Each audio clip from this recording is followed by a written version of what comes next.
Middle east में Israel America के साथ ईरान का ये तनाव अगर लंबा चलता है तो क्या होगा।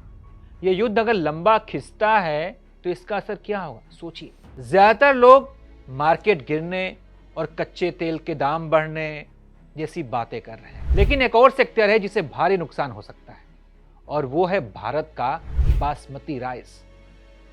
भारत बासमती चावल को एक्सपोर्ट करने वाला सबसे बड़ा देश है और भारत से सबसे ज्यादा चावल खरीदने वाली कंट्री का नाम है ईरान।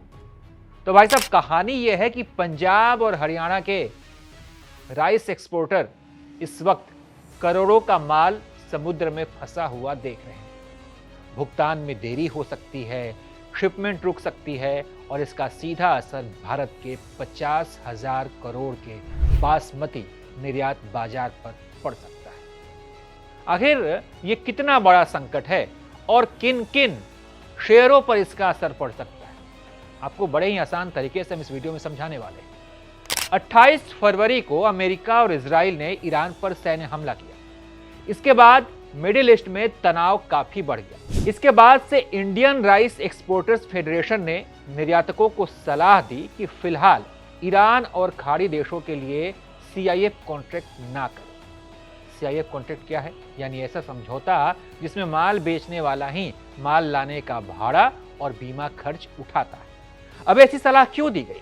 क्योंकि अगर शिपिंग रास्ते प्रभावित होते हैं, खासकर स्ट्रेट ऑफ हॉर्मुज यानी कि वो समुद्री रास्ता जिससे खाड़ी देशों का बड़ा व्यापार होता है, अगर ये प्रभावित होता है तो माल ढुलाई और बीमा का खर्च ये तेजी से बढ़ सकता है।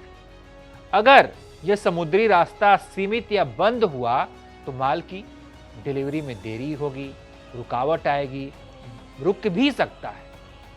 और भारत बासमती सेक्टर का निर्यातक देश है, बड़ा निर्यातक देश है, और इसका असर क्या होगा, ये कितना संवेदनशील है मामला, आप ये समझिए। भारत दुनिया का सबसे बड़ा बासमती चावल निर्यातक है, हमने आपको बताया। दुनिया के कुल उत्पादन का 70% से ज्यादा भारत निर्यात करता है।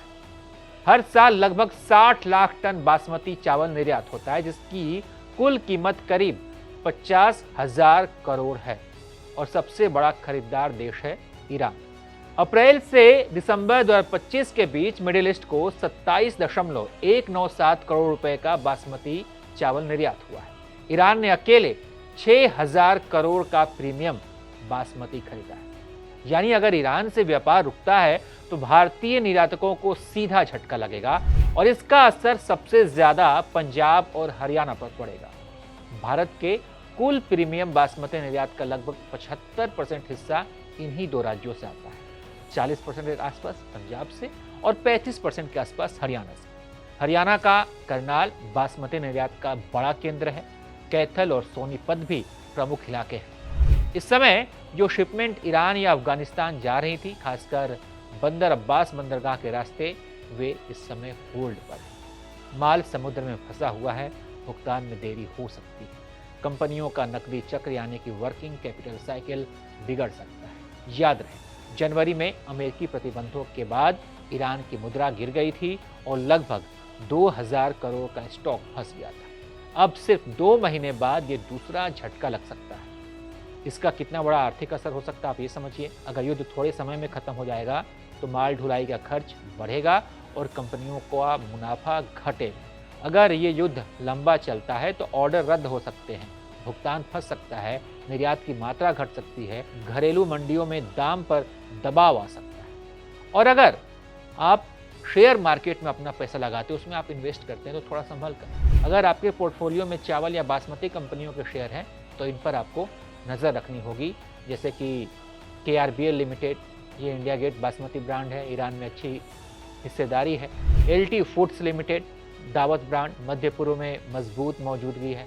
Chamanlal Setia exports limited premium basmati निर्यातक है। कोहिनूर फूड लिमिटेड, खाड़ी देशों में इसका भी अच्छा मार्केट है। तो ये कुछ शेयर के उदाहरण हैं। ऐसी और भी कई कंपनियां हैं जिन पर असर पड़ सकता है। तो अगर ईरान और खाड़ी देशों की मांग धीमी पड़ती है तो इन कंपनियों के तिमाही नतीजों पर दबाव दिख सकता है, खासकर बिक्री और मुनाफे पर।